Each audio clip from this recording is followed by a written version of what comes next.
Hello. Hello, সিয়াম আহমেদ বলছেন? জি জি, আমি আরএমআর group থেকে বলছিলাম। আপনি একটা জবের জন্য অ্যাপ্লাই করেছিলেন। জি করেছিলাম। কাল আপনার ইন্টারভিউ, ঠিক 12টায় চলে আসবেন কাইন্ডলি। কালকে ইন্টারভিউ আপনি আজকে জানাচ্ছেন, একটু আগে জানাবেন না?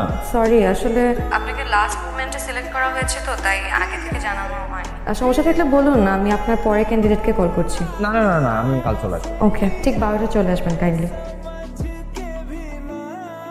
এক্সকিউজ মি, জি আমার একটা ইন্টারভিউ ছিল। আপনার কয়টায় আসার কথা ছিল? জি 12টায়। আর এখন কয়টা বাজে? জি আমি জানি, আর আড়াইটা বাজে। আপনি লেট করে ফেলেছেন, ইন্টারভিউ শেষ। প্লিজ একটু দেখবেন কি করা যায়, কারণ আসলে রাস্তায় অনেক জ্যাম জট, বোঝেনি তো। ঠিক আছে, বসুন। Thank you so much. কিছু মনে না করলে, আপনি Sohana right? Marketing department 42nd batch. জি। আমি একই ডিপার্টমেন্টের 40th ব্যাচ। আপনি আমাকে চিনতে পারছেন না? আমি সিয়াম। স্যাররা ভেতরেই আছে, যান। Thank you. সোহানা। কি ব্যাপার, ইন্টারভিউ তো আমার অনেকক্ষণ আগে শেষ হয়েছে, আপনি কোনো জান নাই? থ্যাংক ইউ আমাকে হেল্প করার জন্য। তুমি যাচ্ছ কোথাও? কেন, লিফট দিবেন? তুমি আমাকে হেল্প করেছো, সেটার কৃতজ্ঞতা স্বরূপ তো তোমাকে আমি একটা লিফট দিতেই পারি। রাইড শেয়ারিং এ আমার অ্যালার্জি আছে, আর বাইকারদের আমি দুই চোখে দেখতে পারি না। আপনার থেকে তো লিফট নেওয়ার কোনো প্রশ্নই আসে না। আচ্ছা তুমি কি সত্যি আমাকে চিনতে পারছো না? আপনার মতন কাপুরুষকে তো মনে রাখার কিছু নাই। এরকম দাঁত খেলায় হাসছেন কেন? কারণ আমি জানি আমাকে তোমার মনে আছে।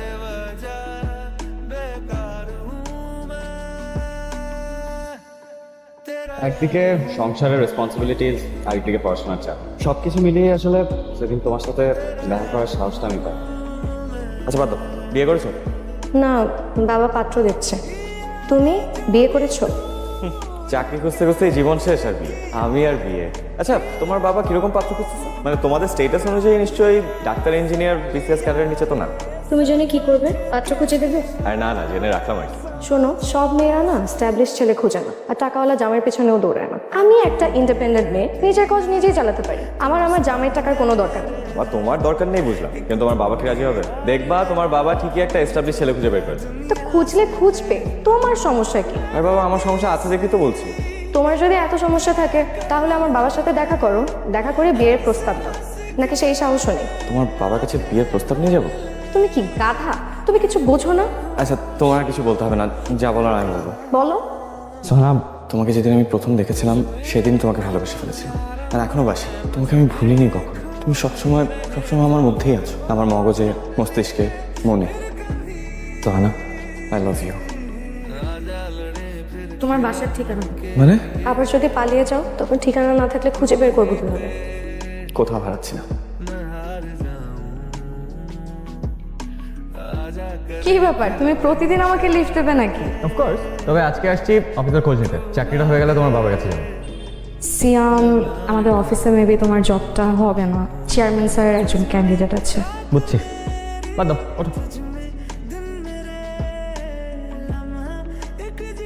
তুমি শ্রেয়া? জি আঙ্কেল। তারপর ইয়াং ম্যান কি করছো? আঙ্কেল এই মুহূর্তে কিছু করছি না, জব সার্চিং। জব করছো? তার মানে তুমি এখন বেকার? ঠিক বেকার না আঙ্কেল, টুকটাক কিছু কাজ করছি। সংসার চালানোর মতো রোজগার আছে আমার। আচ্ছা, তোমার যেন কোথাও আমি দেখেছি মনে হচ্ছে, কেমন চেনা চেনা লাগছে। মনে পড়েছে, এই তুমি সেই শেয়ার রাইডার না? আঙ্কেল কি বলছেন? আমি রাইড শেয়ারিং কেন করবো? তুমি কি নিয়ে কথা বলছো? আঙ্কেল আমাকে রাইড শেয়ারের সাথে গুলিয়ে ফেলছে। না না বাবা, ও রাইড শেয়ারিং করতে যাবে কেন? ও তো ব্যবসা করে। না না, তোর ভুল হচ্ছে। আঙ্কেল আপনার ডেফিনেটলি কোনো ভুল হচ্ছে। তুমি কি মনে করেছো আমি বোকা? আমি অত সহজে ভুল করি না। আমি ঠিকই মনে রেখেছি তোমাকে। মানুষ হিসেবে তবে যদি ভুল করে থাকে, তাহলে আমার মেয়ে ভুল চিন্তে ভুল করেছে। তোমার সঙ্গে মেলামেশাটা তো আমার মেয়ে আমি পছন্দ করছি না। তাহলে এইভাবে তুই আমার মান ইজ্জত ডুবাইলি। চাকরি করার কথা বইলা রাস্তায় রাস্তায় ভাড়া খাটিস। তুমি আমাদের সবার সাথে প্রতারণা করেছো, চিট করেছো। এখন আমি আমার বাবার সামনে কি মুখ নিয়ে দাঁড়াবো? তোর দাও। কি উত্তর দেবো আমি? আমি মানলাম আমি তোমাদের কাছে মিথ্যা কথা বলছি, কিন্তু এছাড়া তো আমার কোনো উপায় ছিল না। মা জানতে চায়, আত্মীয় স্বজনরা জানতে চায়, রুমকির কলেজে জানতে চায়, তোমার বাবাও জানতে চায় আমি কি চাকরি করি। না হলে তোমাকে অন্য কোথাও বিয়ে দিয়ে দিবে। আমি বুঝি একটা চাকরির উপর যদি এত কিছু নির্ভর করে, তাহলে আমার মিথ্যা বলা ছাড়া আর কোনো উপায় ছিল? সবার কথা তো আমি জানি না, কিন্তু আমাকে তোমার অন্তত সত্যটা বলা উচিত ছিল।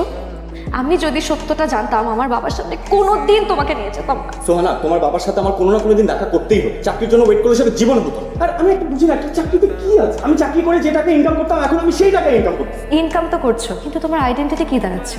শোনো, চাকরি is all about hope, status and identity. তুমি যেভাবেই হোক এই মাসের মধ্যে একটা চাকরি ম্যানেজ করবে। আই, তোর বাইকে চাবি দে আমাকে। আজকে থেকে তোর বাইক চালানো বন্ধ।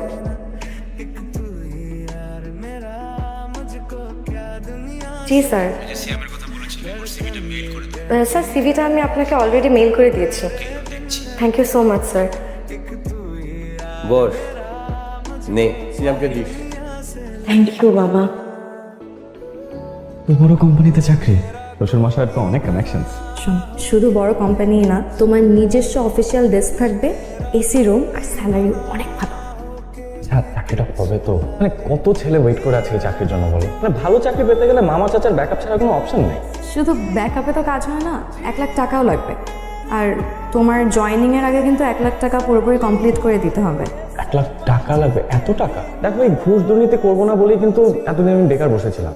এখন সেই ঘুষ দিয়ে চাকরি নিতে হবে আমাকে? সেখানে অনিয়মই নিয়ম হয়ে গেছে, সেখানে অনিয়মকে যত দ্রুত তুমি মেনে নেবে ততই ভালো। আচ্ছা, মেনে যদি নেইও, এত টাকা আমি কোথায় পাবো? আমার পক্ষে এত টাকা ম্যানেজ করা সম্ভব না। তোমার বাইকটা বিক্রি করে দাও। ভাই, বিক্রি করে দেবো মানে? হ্যাঁ, পরে একটা কিনে নিও। শোনো, রবিবারের মধ্যে যেভাবেই হোক বাইকটা বিক্রি করে টাকাটা ম্যানেজ করো।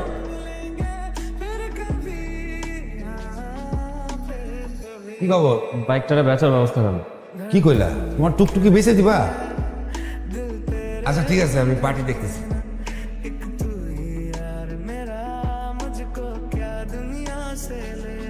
কিরে, তোর না আজকে বাইক বিক্রি করতে যাওয়ার কথা, এখনো যাস নাই? আমি ইন্টারভিউ দিব না, আমি বাইকও বিক্রি করবো। আমি যাচ্ছি রাইট সাইড।